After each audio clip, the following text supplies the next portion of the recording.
quand j'étais en train de chercher qu'est-ce que le Seigneur voulait que je donne ce matin, j'ai pensé à mes lectures. Je suis en train de lire le livre d'Ézéchiel. Il y avait plein de choses qui me parlaient. Et puis, il y a eu cette pensée qui m'est venue aussi, c'est que la pensée que Dieu parle à ceux qui obéissent.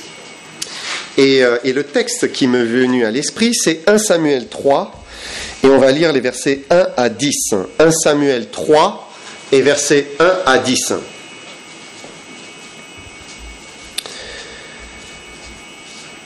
Il est dit ici, le jeune Samuel était au service de l'Éternel devant Élie. La parole de l'Éternel était rare en ce temps-là. Les visions n'étaient pas fréquentes. En ce même temps, Élie, qui commençait à avoir les yeux troubles et ne pouvait plus voir, était couché à sa place. La lampe de Dieu n'était pas encore éteinte. Et Samuel était couché dans le temple de l'Éternel, où était l'arche de Dieu. Alors l'Éternel appela Samuel. Il répondit, « Me voici. » Et il courut vers Élie et dit, « Me voici, car tu m'as appelé. » Élie répondit, « Je n'ai point appelé. Retourne te coucher. » Et il alla se coucher. L'Éternel appela de nouveau Samuel, et Samuel se leva, alla vers Élie et dit, « Me voici, car tu m'as appelé. » Élie répondit, « Je n'ai point appelé mon fils, retourne te coucher. » Samuel ne connaissait pas encore l'Éternel, et la parole de l'Éternel ne lui avait pas encore été révélée. L'Éternel appela de nouveau Samuel pour la 3e fois, et Samuel se leva, alla vers Élie et dit, « Me voici, car tu m'as appelé. » Élie comprit que c'était l'Éternel qui appelait l'enfant, et il dit à Samuel, « Va, couche-toi, et si l'on t'appelle, tu diras, parle, Éternel, car ton serviteur écoute. » Et Samuel alla se coucher à sa place. L'Éternel vint et se présenta, et il appela comme les autres fois, « Samuel, Samuel !» Et Samuel répondit, « Parle, car ton serviteur écoute. » J'aimerais encore m'incliner dans la prière. Seigneur, bénis ces instants, bénis ta parole qui est la vérité, inspire, conduit, fais-nous du bien et aide-nous à progresser avec toi. Seigneur, garde-moi en toi et nous te bénissons pour ces instants devant ta parole. Au nom de Jésus-Christ. Amen. Donc, l'histoire commence avec une réalité à laquelle Israël devait faire face. On a lu ensemble au verset 1. Il est dit, la parole de l'Éternel était rare en ce temps-là. Les visions n'étaient pas fréquentes. C'était le silence. Le silence de Dieu. Durant toute la vie du peuple de Dieu, eh bien, ils avaient vu Dieu se manifester, agir, parler à son peuple d'Israël. Il leur a donné des juges, il leur a donné la parole de Dieu, il permettait des visions. Après, il y aura les prophètes. Donc, il y avait des choses qui étaient claires et évidentes sur ce qu'il fallait faire ou pas. Mais là, à ce moment-là, c'est le silence. Le silence. Alors bien sûr, quand on lit le contexte, on comprend pourquoi il y avait le silence. Donc il nous est parlé d'Élie, Élie sans eux, Élie avec un E, c'est le prophète, Élie sans eux, c'est le souverain sacrificateur. Alors qui est cet Élie ? C'est un descendant d'Aaron, souverain sacrificateur. On n'en est pas encore à la période des rois, on est juste après les juges. Et en fait, Élie fait figure aussi de juge en Israël. Et bien que ce soit un homme pieux, il va désobéir en ce qui concerne ses fils. Et c'est la suite de notre texte qui nous le révèle. Regardez 1 Samuel 3, et on va lire les versets 11 à 14. Alors l'Éternel dit à Samuel, « Voici, je vais faire en Israël une chose qui étourdira les oreilles de quiconque l'entendra. En ce jour, j'accomplirai sur Élie tout ce que j'ai prononcé contre sa maison. Je commencerai et j'achèverai. Je lui ai déclaré que je veux punir sa maison à perpétuité à cause du crime dont il a connaissance et par lequel ses fils se sont rendus méprisables sans qu'il les ait réprimés. C'est pourquoi je jure à la maison d'Élie que jamais le crime de la maison d'Élie ne sera expié ni par des sacrifices ni par des offrandes. » Alors là, on se dit c'est sévère, c'est un jugement très sévère. Maintenant, il faut se souvenir, on est quand même dans l'Ancienne Alliance. Et bien qu'Élie soit un vrai croyant, il n'a pas obéi à son Dieu, et il était en plus juge en Israël, et il n'a pas obéi. Alors je ne vais pas m'étendre sur les péchés des fils d'Élie qui étaient débauchés, Mais simplement, entre parenthèses, ça nous rappelle qu'un père a le devoir de canaliser ses enfants, de veiller sur eux, d'en prendre soin, de les aimer, mais aussi de les châtier. Hein, c'est ce que nous révèle ce texte, hein, et Élie ne l'a pas fait. Il a quand même parlé à ses fils. Il leur a dit « Pourquoi faites-vous de telles choses ? Car j'apprends de tout le peuple vos mauvaises actions. Non, mes enfants, ce que j'entends dire n'est pas bien. Vous faites pécher le peuple de l'Éternel. » Donc il leur a quand même parlé. Il leur a dit « C'est pas bien, mes enfants. C'est pas bien. » Mais c'est tout, en fait. Il n'a rien fait de plus. Hein. Et c'est pas ce qu'attendait le Seigneur. Le Seigneur attendait qu'il reprenne et il châtie ses enfants. Hein. C'est une évidence. Hein. Et parfois, dire simplement « c'est pas bien », ça suffit pas. Hein. Ça suffit pas. Dans les Proverbes, nous lisons, Proverbe 22:15, nous lisons « La folie est attachée au cœur de l'enfant, la verge de la correction l'éloignera de lui. » Alors bien sûr, ce verset peut choquer notre monde moderne aujourd'hui, et je ne crois pas une seule seconde que Dieu demande de battre ses enfants à coups de bâton, hein, certainement pas.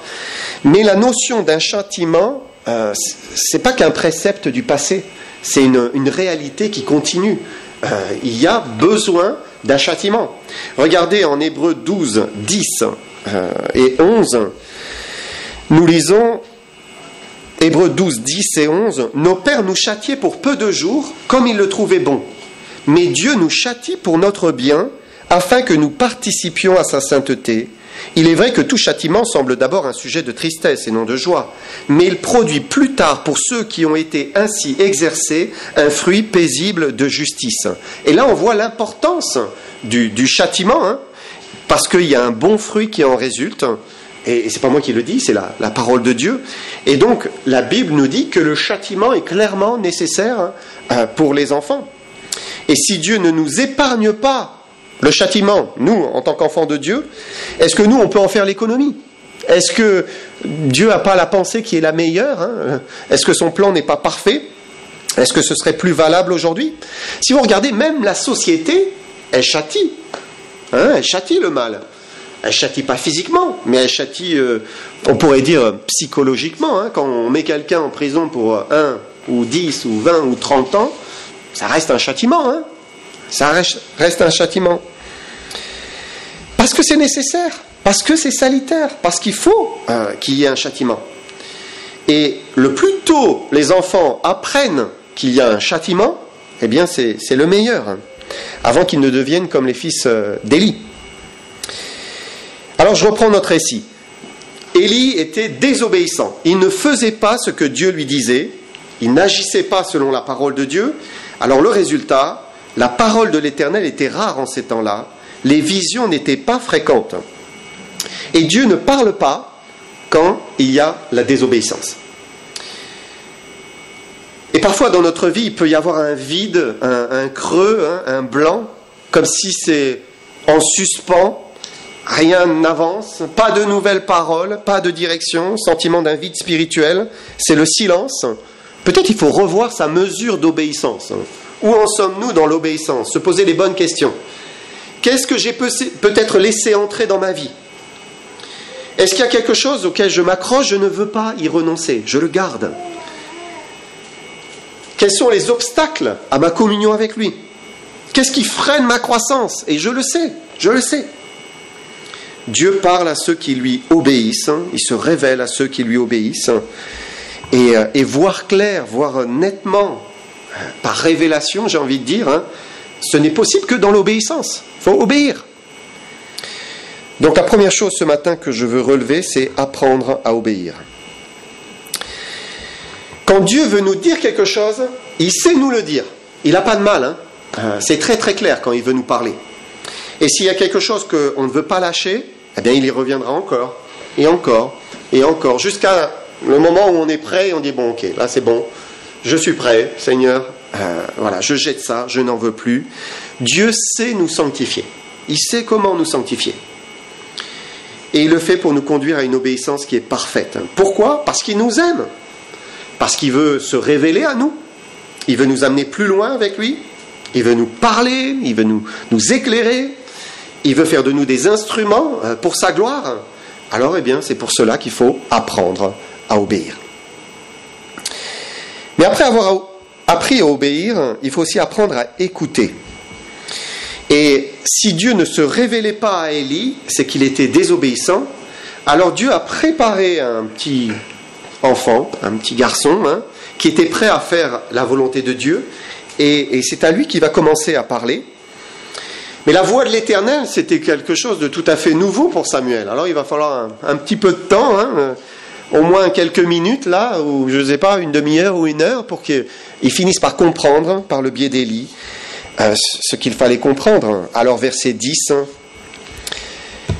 il dit « Parle, car ton serviteur écoute. » Ton serviteur écoute. Et on doit aussi apprendre à écouter notre Dieu. Parce que écouter Dieu, c'est vraiment un apprentissage. On apprend à l'écouter. On apprend à entendre sa voix.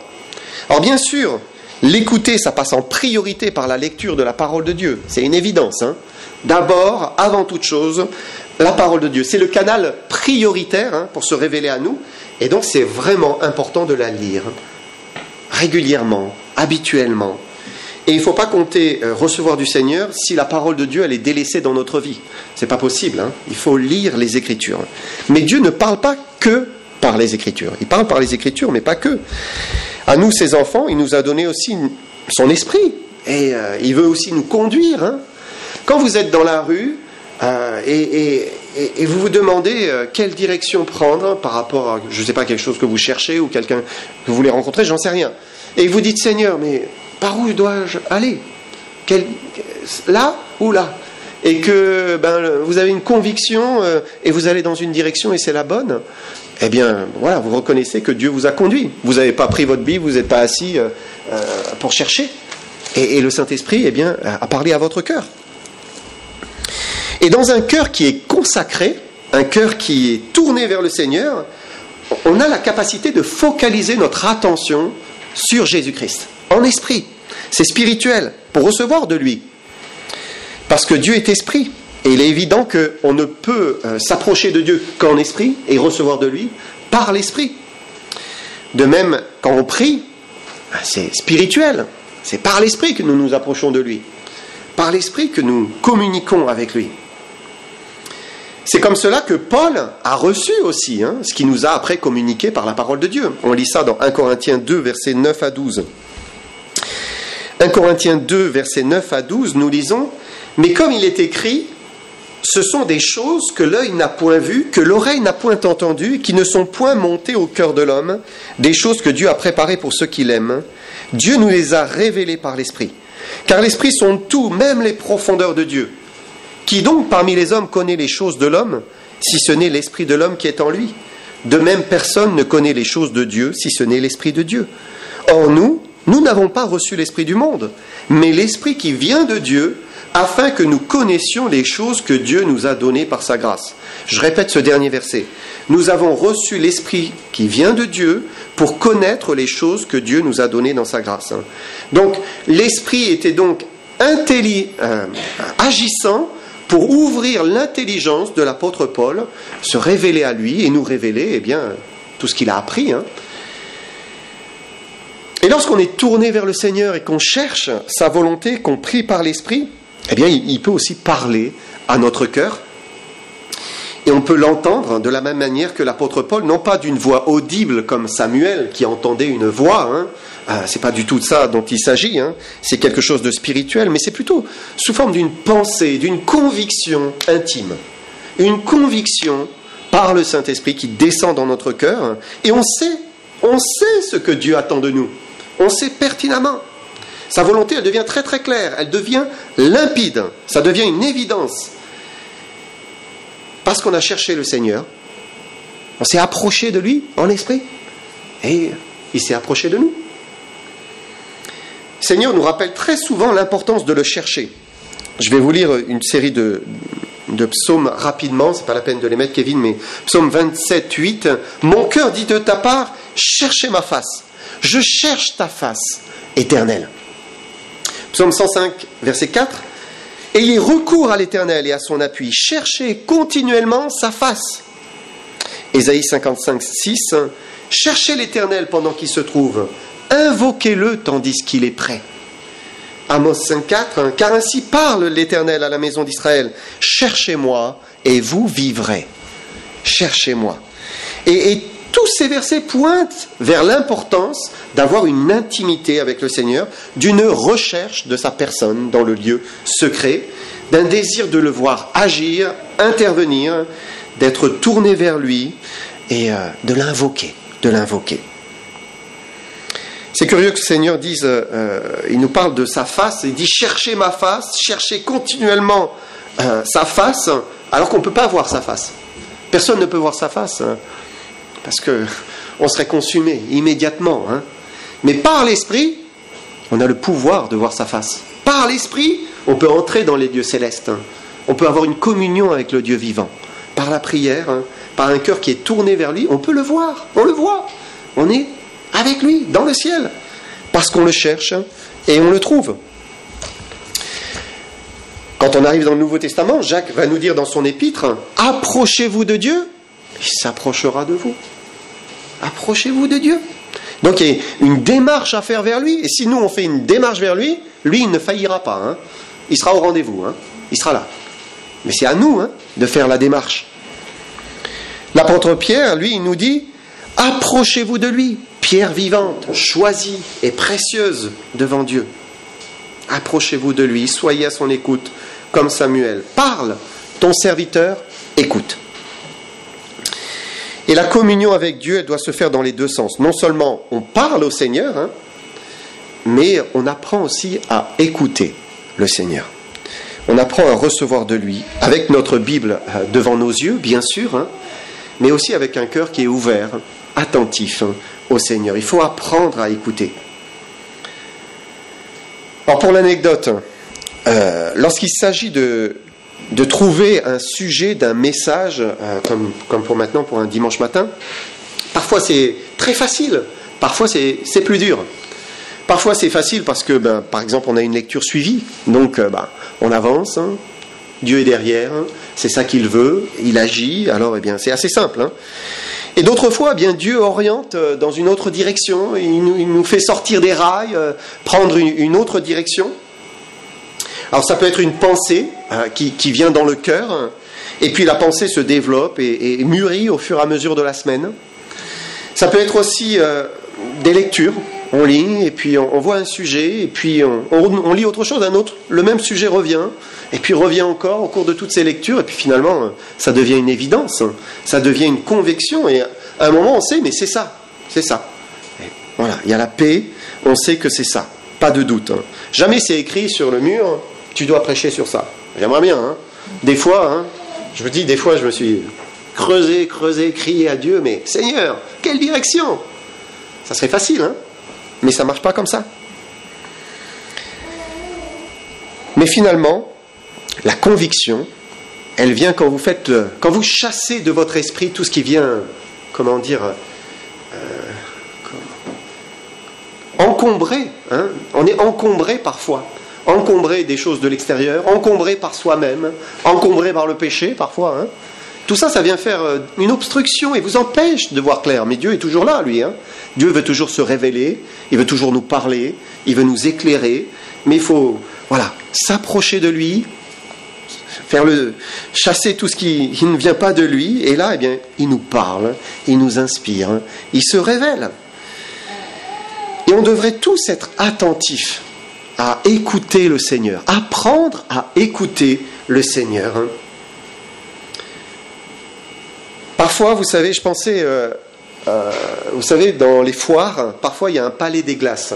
Là, le labyrinthe, peut-être vous avez fait ça quand vous étiez enfant.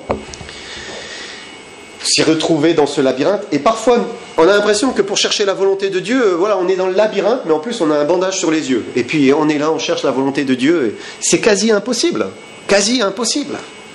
C'est pas ça, Dieu veut se révéler, Dieu veut nous éclairer, Dieu veut nous donner une conviction, il veut nous parler. Mais il dit, cherchez-moi et vous vivrez. Cherchez ma face. Cherchez une vraie relation avec moi. Apprendre à l'écouter. C'est vraiment important dans la vie chrétienne. Apprendre à l'écouter. J'avance un petit peu. lorsqu'on prend 1 Corinthiens, pour regarder un petit peu comment se passaient les choses dans cette église de Corinthe, et notamment le culte de l'époque, c'est intéressant de voir comment se passait leur culte. Alors bien sûr, on est dans un autre contexte, hein. On est au début de l'église, 1er siècle, ils venaient de recevoir les dons de l'esprit, et on peut dire que ça avait débordé, hein. C'était tellement fort, tellement grand, tellement puissant que c'est parti dans tous les sens, hein. C'était le désordre, la cacophonie, en bien comme en mal, hein. Et donc, quand on lit la première lettre aux Corinthiens, on voit Paul qui reprend sévèrement, hein, qui les invite à changer pas mal de choses, hein, parce que ça n'allait pas du tout. Mais regardez ce que Paul dit. On va lire 1 Corinthiens 14, versets 26 à 32. 1 Corinthiens 14, 26 à 32. Que faire donc, frères, lorsque vous vous assemblez les uns ou les autres parmi vous? Ont-ils un cantique, une instruction, une révélation, une langue, une interprétation? Que tout se fasse pour l'édification. En est-il qui parle en langue? Que 2 ou 3 au plus parlent, chacun à son tour, et que quelqu'un interprète. Et s'il n'y a point d'interprète, qu'on se taise dans l'Église et qu'on parle à soi-même et à Dieu. Pour ce qui est des prophètes, que 2 ou 3 parlent, que les autres jugent. Et si un autre qui est assis à une révélation, que le premier se taise. Car vous pouvez tous prophétiser successivement, afin que tous soient instruits et que tous soient exhortés. Les esprits des prophètes sont soumis aux prophètes, car Dieu n'est pas un Dieu de désordre, mais de paix. Je m'arrête ici. Et donc, on voit que là, leur culte, c'était un amalgame d'un cantique, d'une instruction, d'une révélation, etc. Aussi d'une langue, ici, hein, comme il le dit. Alors bien sûr, la langue en question, c'était une langue connue de l'époque, hein, c'est-à-dire c'était du parthe, du mède, de l'élamite, du grec, le grec c'était leur langue, de l'arabe, du crétois. Voilà, c'était des langues qui étaient connues, hein. C'était pas une langue mystérieuse, bizarre, angélique, inintelligible, incompréhensible. Ce n'était pas du tout ça. Nous sommes en 1 Corinthiens et il y a une continuité entre le livre des Actes, acte 2, et 1 Corinthiens. À aucun moment au milieu on dit alors là c'est plus les mêmes langues, hein. Maintenant c'est autre chose. Non, c'est la continuité. Et donc dans l'église de Corinthe, eh bien c'était la cacophonie à cause de toutes ces langues étrangères dans lesquelles on était en train de louer l'Éternel. Mais ce n'est pas le sujet de ce matin. Et il n'y a pas de différence...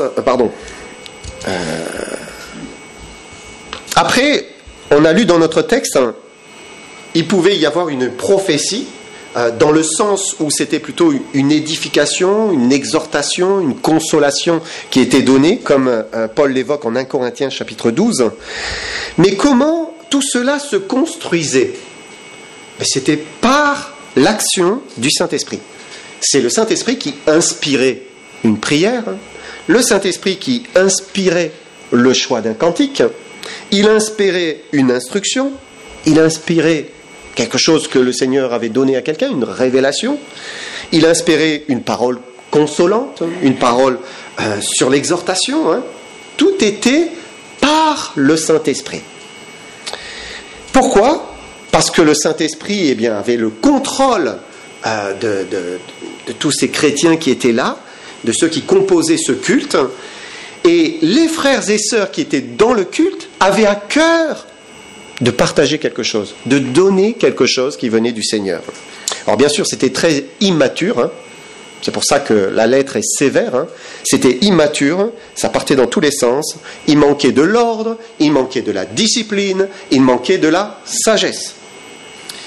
Mais ils avaient quelque chose à apporter qui venait du Seigneur. Ils avaient quelque chose à apporter. Ils venaient avec une communion avec le Seigneur, ils arrivaient au culte avec une communion avec le Seigneur et avec un désir d'apporter quelque chose, une édification aux autres.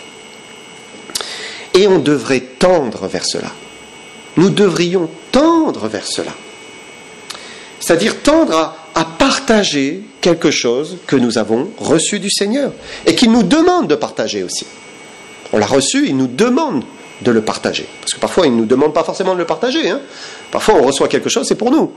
Mais si on l'a reçu pour le partager, Dieu veut nous utiliser avec comment il nous a fait, en fait, nos dons, aussi notre personnalité, tout en étant sous le contrôle du Saint-Esprit. Maintenant, pour que ce soit possible, il faut d'abord obéir.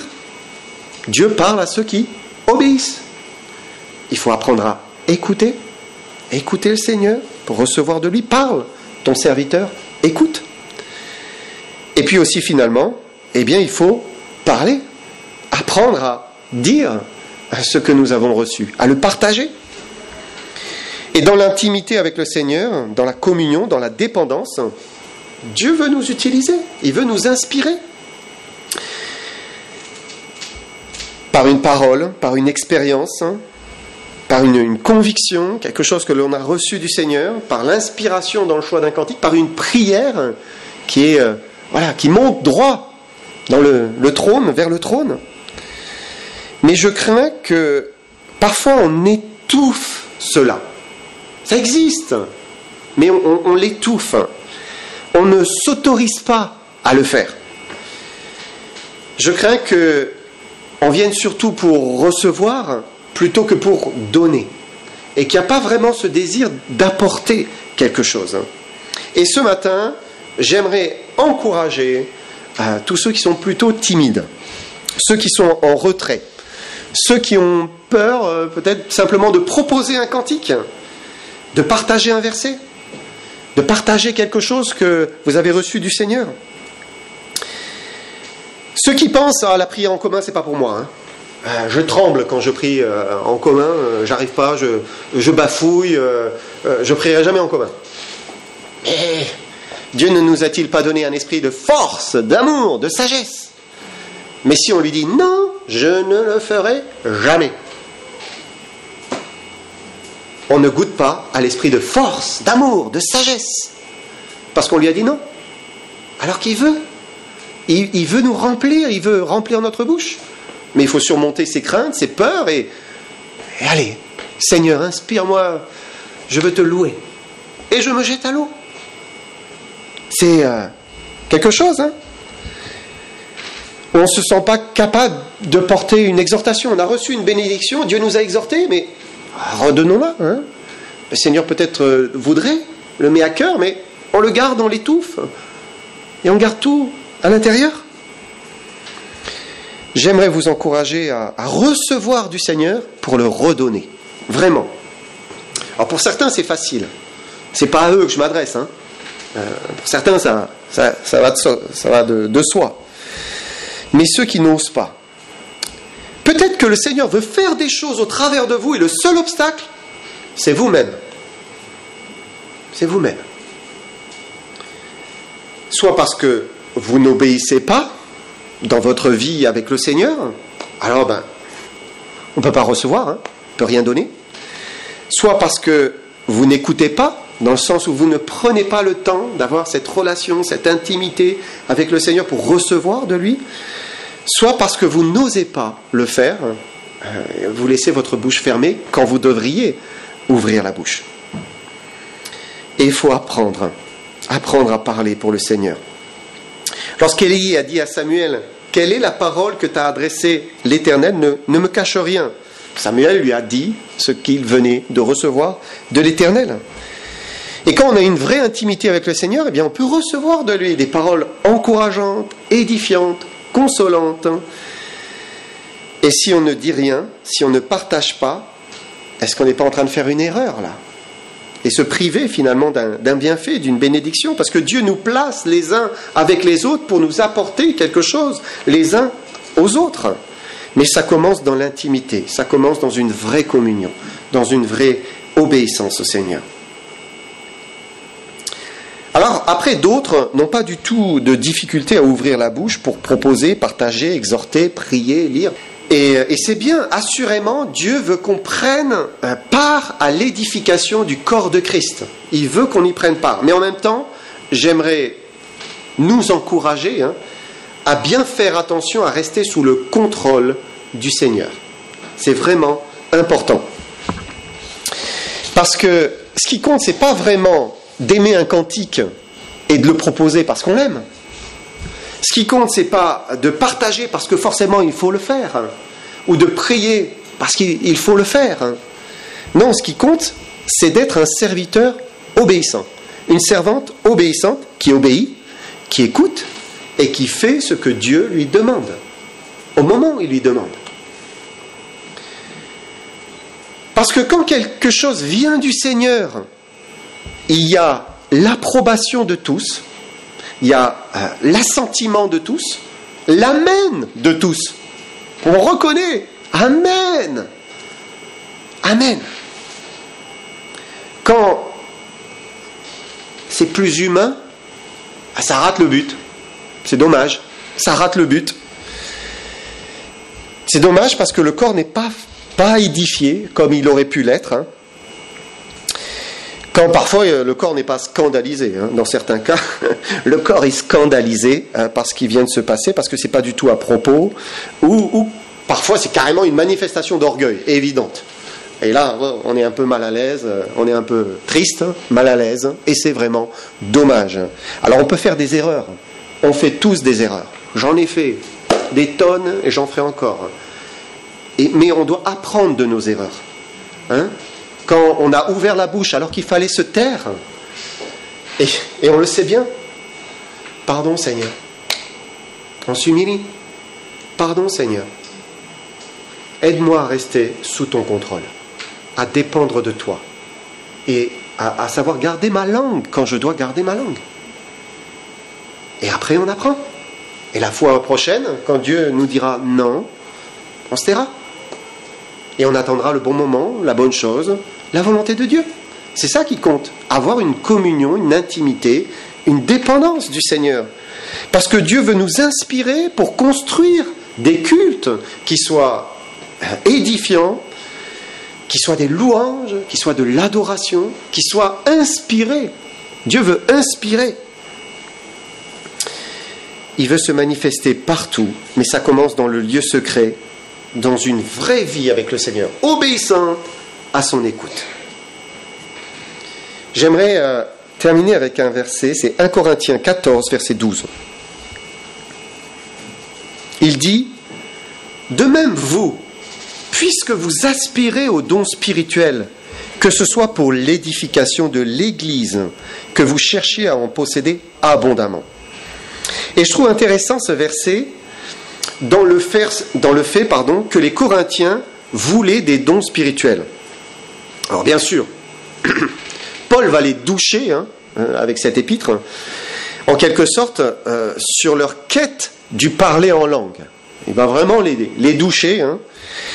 Paul leur dit, mais c'est absurde, ce que vous faites, ça n'édifie personne. Il vaut mieux dire 5 paroles avec l'intelligence que 10 000 que personne ne comprend. Donc, stop, arrêtez. Mais il ne les freine pas sur l'aspect de rechercher des dons pour l'édification du corps de Christ. Là, il ne les freine pas du tout, au contraire. Il leur dit, c'est très bien, continuez. Est-ce que ce n'est pas là aussi ce qu'on devrait faire ? Avoir soif de pouvoir apporter quelque chose d'édifiant à nos frères et sœurs. C'est avoir ce même zèle. Parce que Dieu nous a parlé dans l'intimité, parce que notre communion avec lui, elle est réelle, elle est vraie, elle est humble, elle est dépendante. Alors, eh bien, il peut nous donner des paroles, des versets, un bienfait, quelque chose pour un frère, un cantique, une instruction, une révélation, une parole d'édification, d'exhortation ou de consolation.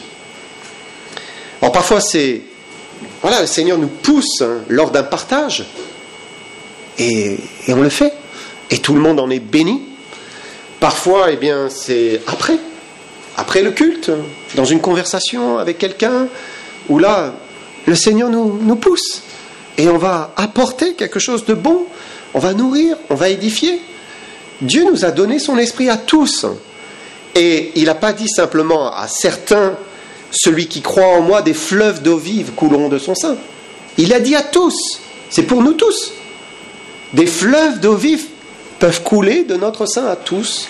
Et Dieu veut que ces fleuves coulent. Mais il faut apprendre à obéir, à écouter et à parler. Que Seigneur vous bénisse.